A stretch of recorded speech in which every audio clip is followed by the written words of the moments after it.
Hi there, my name is Carlos Glosser, and for my research presentation, I'm going to be discussing about the Battle of Lepanto. So the battle took place in 1571, and it was recognized not only as a holy war, but one of the largest naval engagement that took place in Western history. As the battle consisted of a Christian coalition known as the Holy League, whose fleet tended to fight off against the naval power of the Ottoman Empire, who were continuing their campaign of conquering not only the trade routes that were established along the or within the Mediterranean Sea and Black Sea, but as well as controlling new territories westward towards Europe and other um, Western civilization. So to begin, let's discuss about who were the Ottomans and how did they came and how did they get their rise of power. So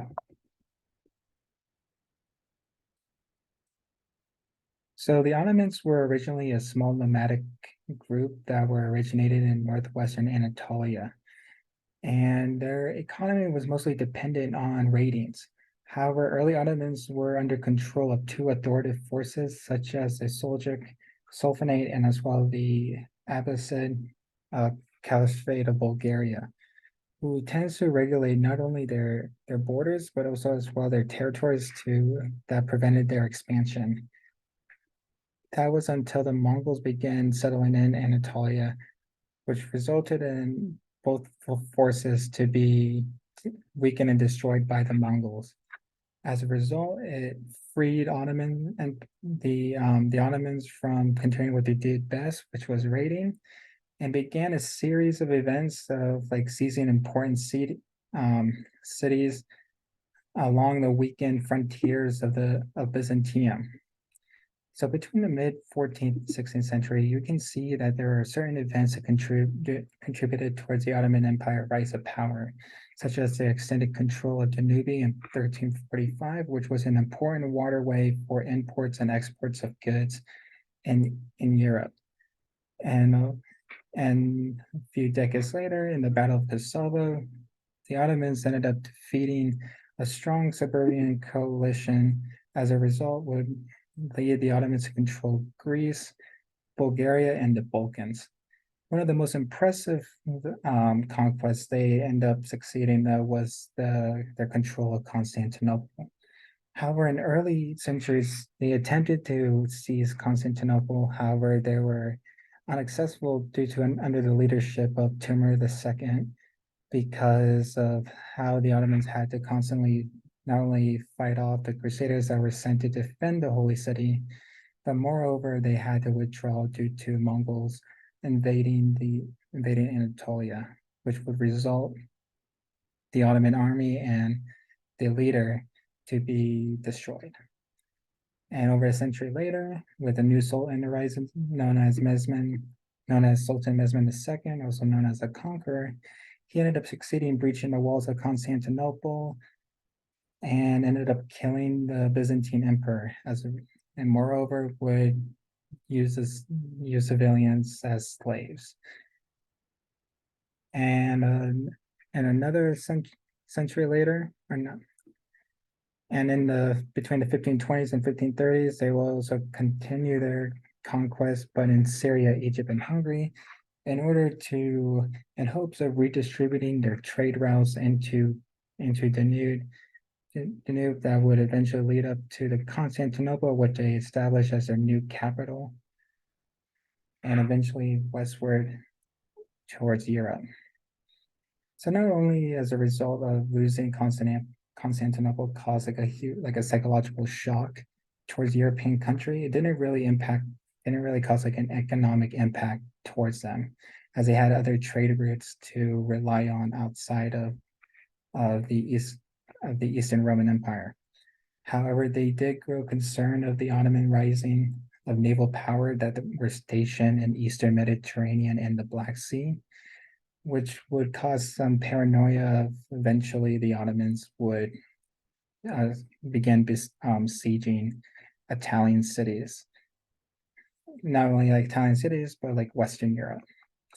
So which would eventually lead to the Battle of Lepanto. So in the background of this battle, mostly one of the events that caused this escalation was in 1570, Venetian's colony of Famagusta, which was an outpost that was located in an island of Cyprus, which was an important territory in the Mediterranean Sea, was being besieged by the Ottoman Turks.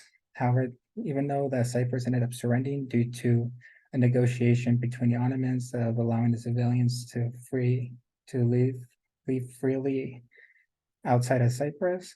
However, due to the amount of resources that were exhausted by the siege, the Ottomans didn't take the deal and ended up taking the citizens as slaves, and also taking over their posts, the outposts. As a result, um, uh, one of the Italian capital of Venice, sent an appeal to Pope Pius V to establish some sort of coalition or allegiance to fend off a potential threat of Ottoman Empire attacking the Italian state, as they like to attack like like city sites such as like Jerusalem and Constantinople, and eventually they thought they'll uh, began seizing the papal state.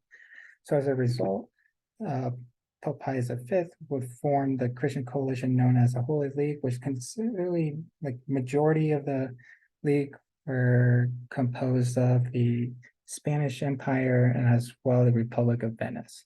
There were also like some outside like independent countries and as well the papal states that were along it, but they didn't really have like a significant like they didn't have a significant amount of men that were amount of anyway.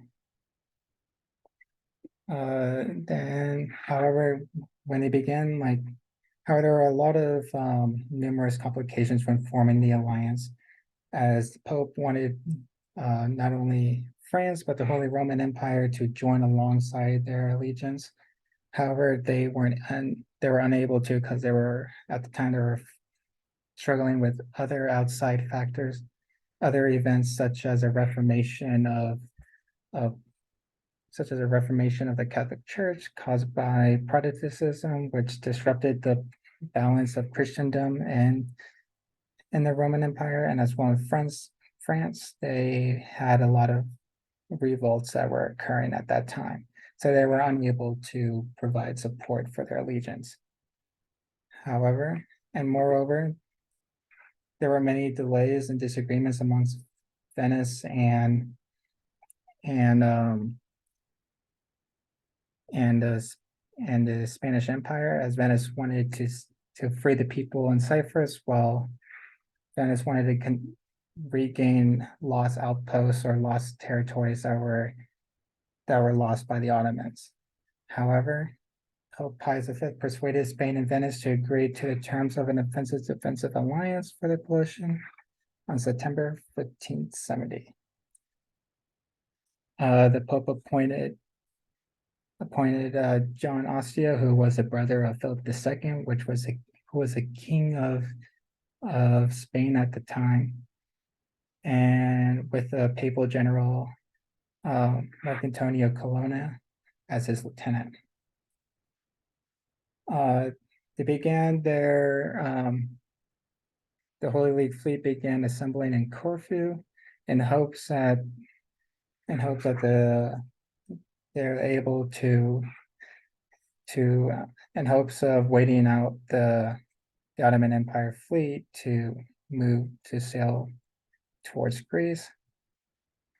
And eventually, during their time there, they would acquire information about Turkish fleet was sailing westward from their naval station to Lepanto.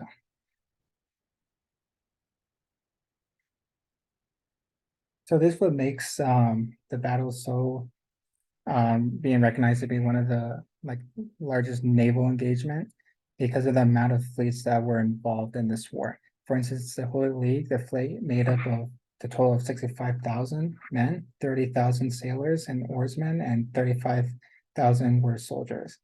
And all the and the countries and or members of the Holy League also provided their support and by constructing galleys and galleasses. However, the Ottoman Empire, due to their being financially stable and able to construct um, new, able to provide subsequent amount of warships as well, hiring mercenaries and sailors. Their fleet was made up of a total of 67,000 men, 37,000 sailors and oarsmen, 30,000 were soldiers, 222, and they also were provided 222 galleys and 56 galleons. So the battle, as I mentioned before, on October 7th, 1571, the Ottoman Empire and the Holy League clashed into naval warfare at the Gulf of Patras, which was near their naval station and from Sulphur, as the Gulf was located in western Greece. And at the end of the battle, the Holy League gained victorious against the Ottoman after taking down 117 galleys and 20 galleys and destroyed around 50 other ships. Around 20,000 to 30,000 Turks were killed, around 10,000 were taken as prisoners, and thousands of Christian slaves that were imprisoned or captured by the Ottoman Empire or by the Ottomans were eventually rescued. On contrary, the Holy League also suffered some major losses from the battle, as 7,500 to 10,000 Christian coalition fleet were killed and 13 galleys were destroyed. However, what made this battle so significant was because it marked as a turning point towards towards reducing towards fending off the Ottomans' expedition of moving westward and expanding their territory. Even though that the Ottomans were able to rebuild their navy pretty quickly as a result of this battle, their interest kind of shifted towards as they had to face another force, such as the Persians, who eventually would begin a series of them, eventually lead a series of them facing like a shrinkage in their of losing more territory. But there you go. Thank you.